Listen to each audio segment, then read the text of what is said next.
bali bamuyitako emigafiana. Twakeera ku makya nga tugenze gye tukolera. Nali nga nsuzizza ebintu, waliwo omuntu agenda okunguza ebintu kuba nze nali musobozi nga nsoobulira eyo waggulu nga nsobola scrap, ecupa, byuma ebikadde byonna n'ebibaafu ebikaddekadde, ebidomodomola ebikaddekadde. Mukyala n'asituka okuvaako wano nawali. Nze nali nkutamye bwe nti ngenda okuwulira ekintu ekibwatuka. Bwe nawulira ekibwatuka ne nsituka ndabe ki ekibwatuka. Ngenda okulaba nga omukyala sikyamulaba nga waabadde ndabawo kinnya.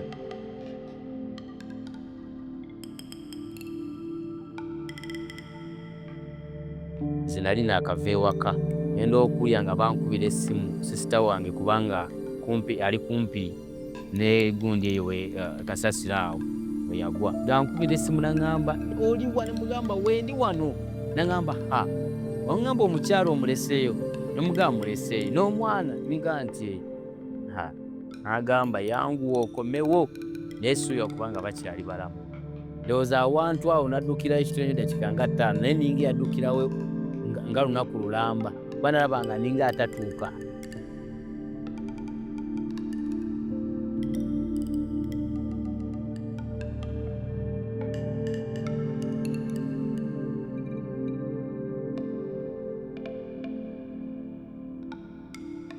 Kyankanga nnyo tuuka ewaka ng'ekkuba obulijjo lye tuyitamu natomera ekisasiro nga kiwanvu kiva ku ttaka mpaka eri waggulu nga kiriko n'omuddo nga kuliko n'amabanda nga kiraga ng'omuntu oba tobadde oyinza olowooza bulijjo weekiri.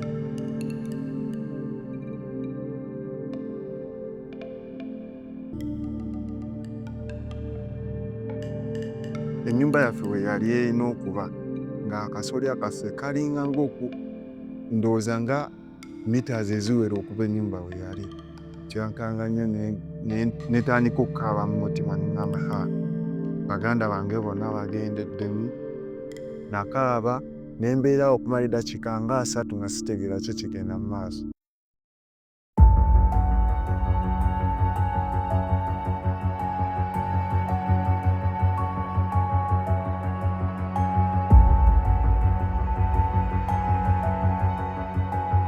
Landfill collapse victims remain stranded, confused on who to hold accountable for their loss.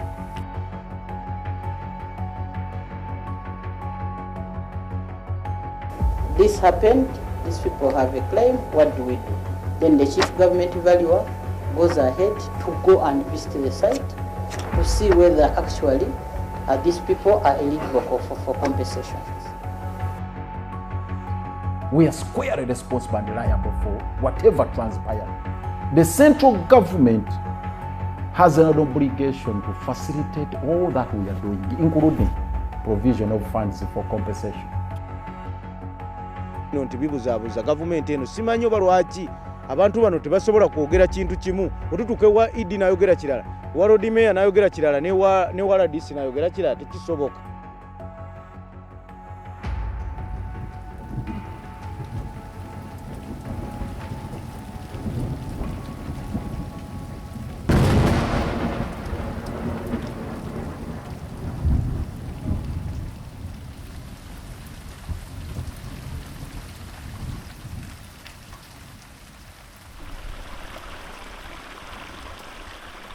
If you've watched movies, every disaster begins when a science is neglected. We always know when it's coming. We always know that the rains are going to be too much. They're going to be erratic. The onset is going to be so strong.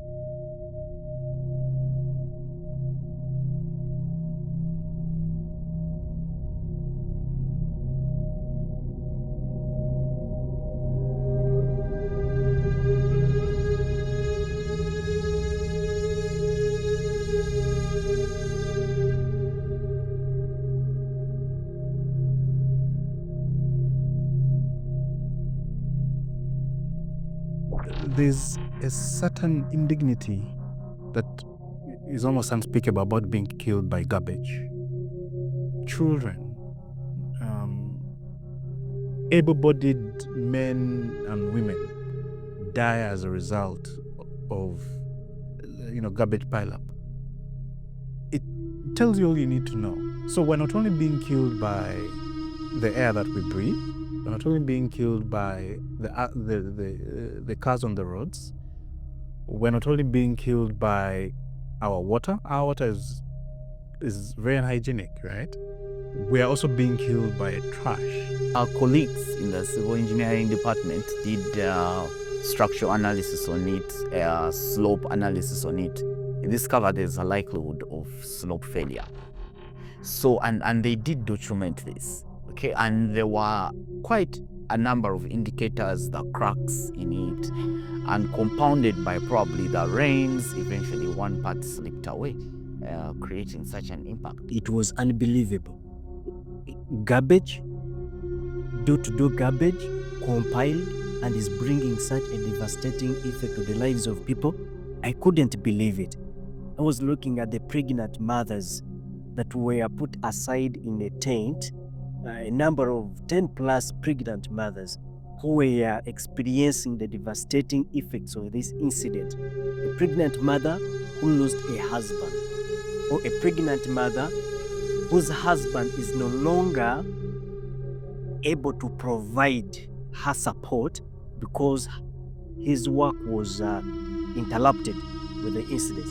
So I could see them indeed struggling, worried, hopeless of how they are going to deliver, of how they are going to sustain themselves.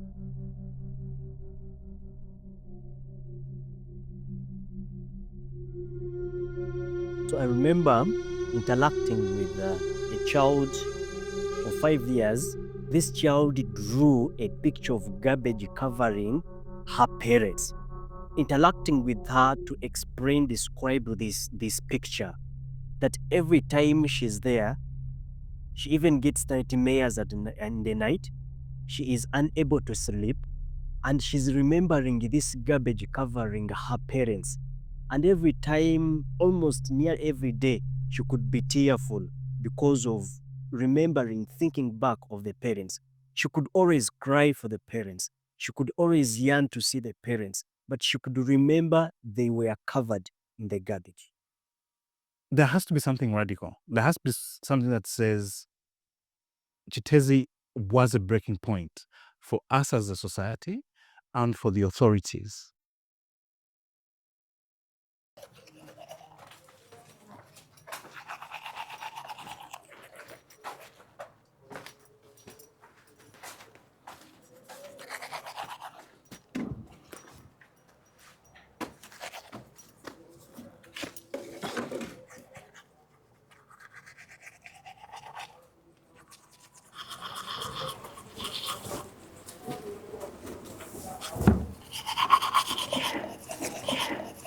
Uncle, budde nzize kujjukiza nti Elijah terebase bulungi yandifunyeyo eddagala lye.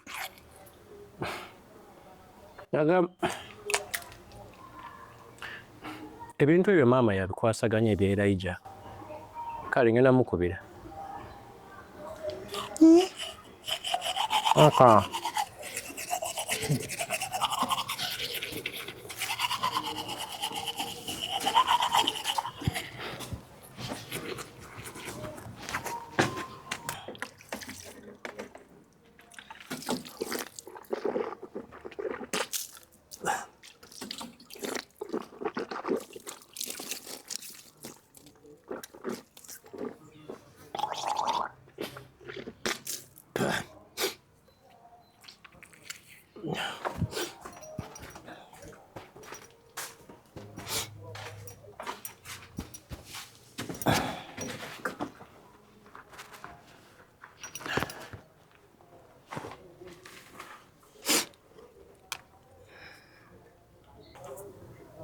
The telephone number you have called is not available at the moment. Please try again later.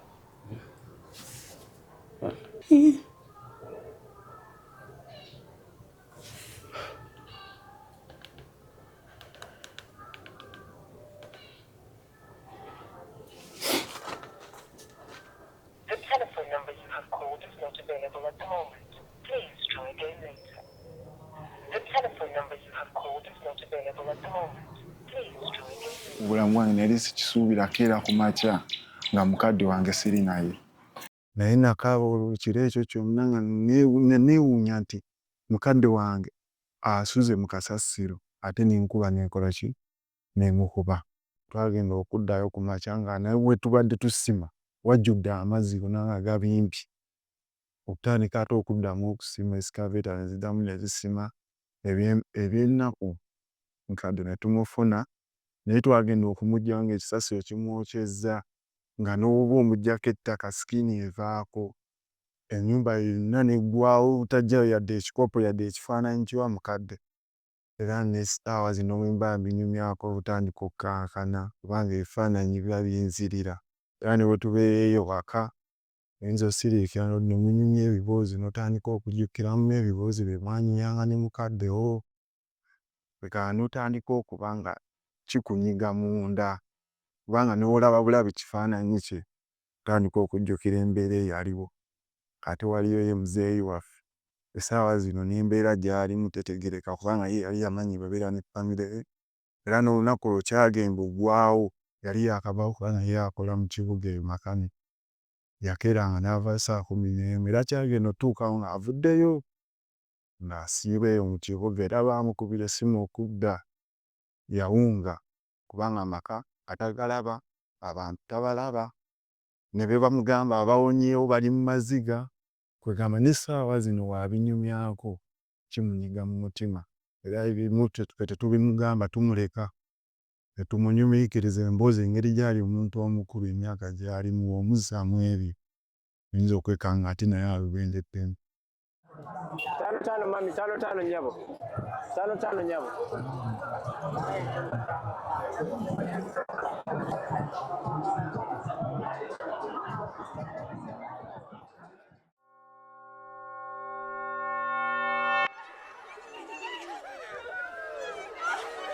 Biriddwa abaana bange bannange, biriddwa abaana bange. Naye abantu abamu bandibadde balamuse nga gavumenti etudduukiriddeko, abantu abamu bandibadde balamuse nga basinze kuziga feeta ne tutuyambako okuziikulako ekitaka kino ekiyikidde ku mayumba. Ennyumba nga 10 ze ziiriddwako ebisaaniiko wano wetuli. Naye fiiridde abantu bange mirambo ena, mbadde bonna amaka gange wano nga mulimu abantu bange. Abantu bange bafudde, mulibadde n'abapangisa bonna abantu bange bafiiridde, bonna abantu basikiridde mu wansi eyo, teri ayamba.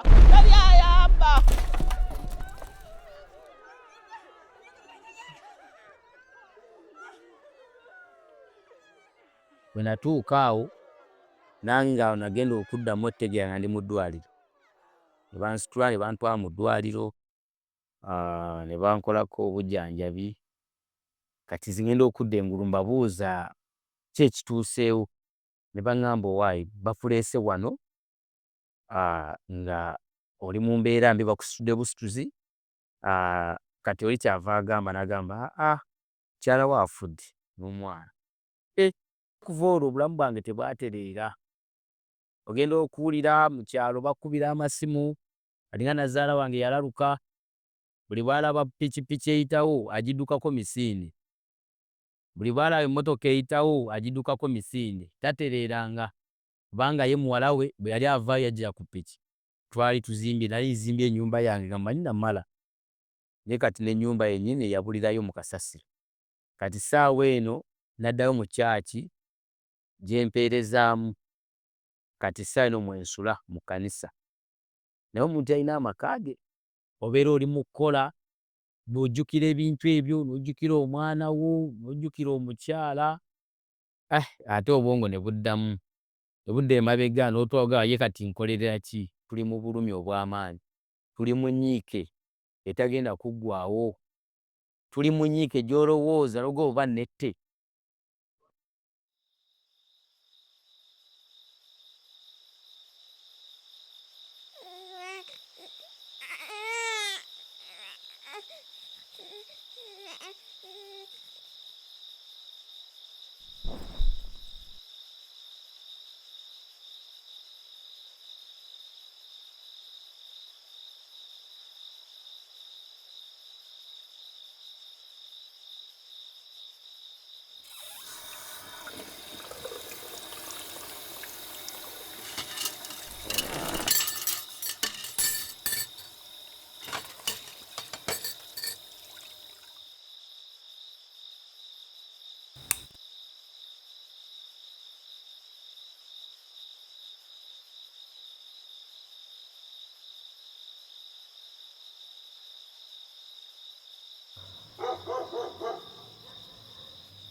Tate Elijah. Fiona. Olowooza nze nno nnafa. Nze nno gye ndi eno munnange ndi mulamu.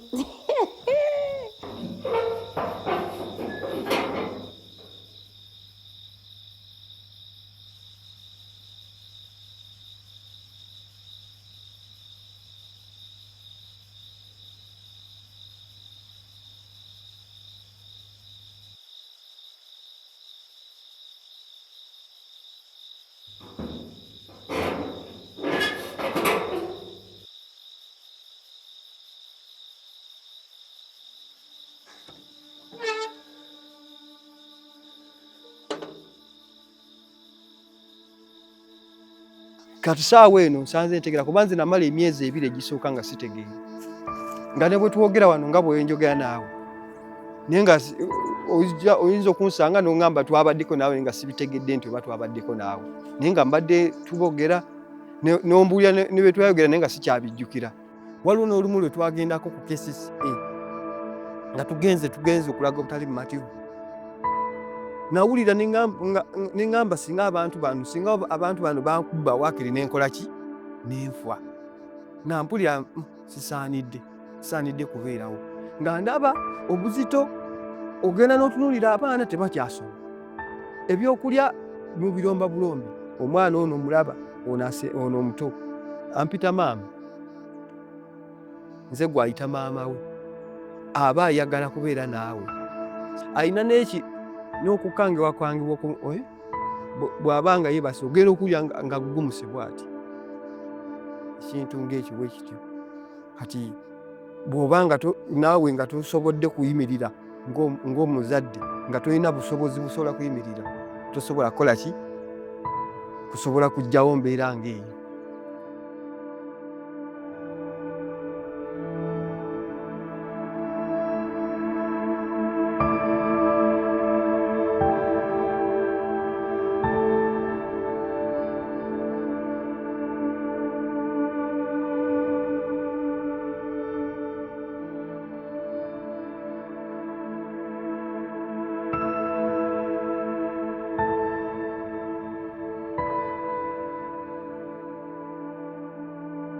A lot of attention in Uganda is being paid on the technical aspects, the scientific components of climate change, addressing climate change from a scientific component.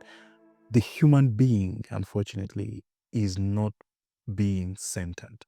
The more disadvantaged you are, be you a child, a woman, a person living with disabilities, the more invisible, unfortunately, you become. And so climate change has been described as a super wicked problem, a multiplier, a stress multiplier. So everything that we're saying wrong with society will be exacerbated by this. In what is going to be the impact on the socio-economic well-being, the cultural well-being of the human being.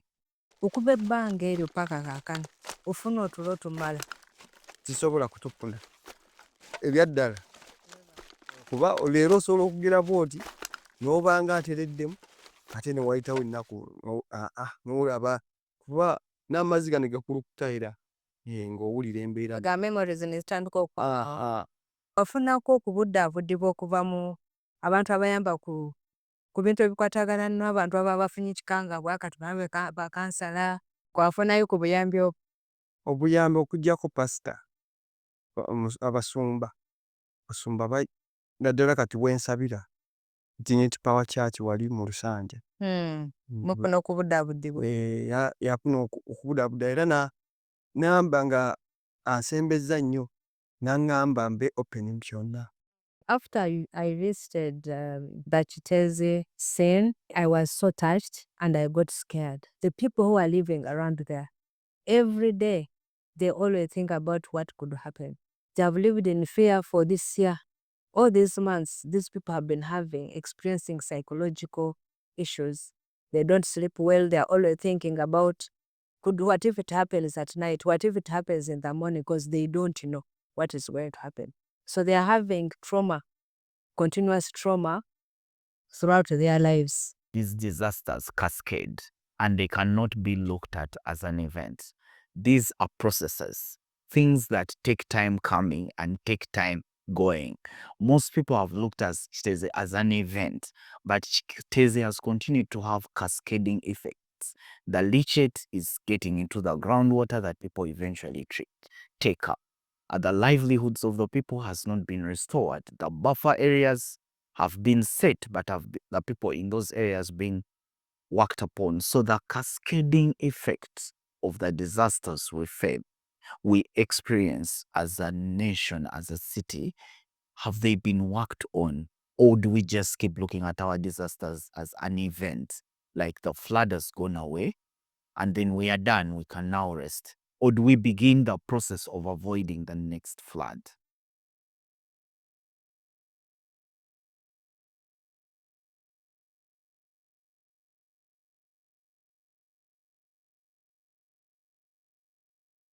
If you look at access to spatial information, there's a lot of data. If we had it as a university, we would influence a lot of things if we broke it down as information. The Department of Geomatics, for example, has just had what we call an Advances in Geomatics conference and land management, where we call in several players and policymakers and disseminate to them this research, in the hope that on their desks, as they discuss policy, they can know that certain things are shifting, or certain things need to be shifted, or cycles need to be changed, or intercepted, or trajectories need to be impacted in one way or another. For example, the case of Kiteezi, if we had our foot down and had the possibility of reinforcing this information, maybe we would have avoided a disaster. For my PhD, I'm studying South Africa, and I'm studying South African children. And I remember a statistic that stayed with me that said, I think only 8% of children that are born in poverty ever leave, that poverty cycle. So 92% of children born in poverty will grow up in poverty, remain in poverty as adults, and die in poverty. Because of what climate change is currently doing and what it is expected to do, it will exacerbate the current challenges. So people who are born in poverty will likely remain in poverty all their lives.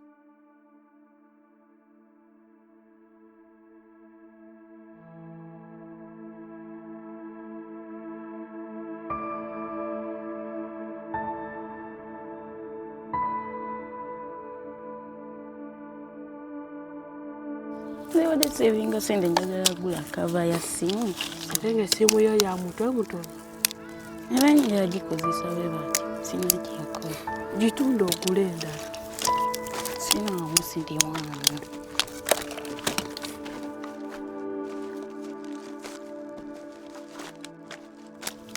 Nze zange nazigula mu kaadi. Nsokumala ekolako wano kasente.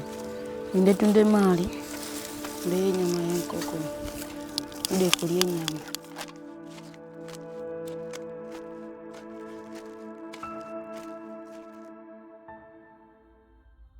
What Uganda leaders should keep in mind is that when you have an environment that is clean, the people will be emotionally clean, psychologically clean, physically clean. Those are the people who can be led well.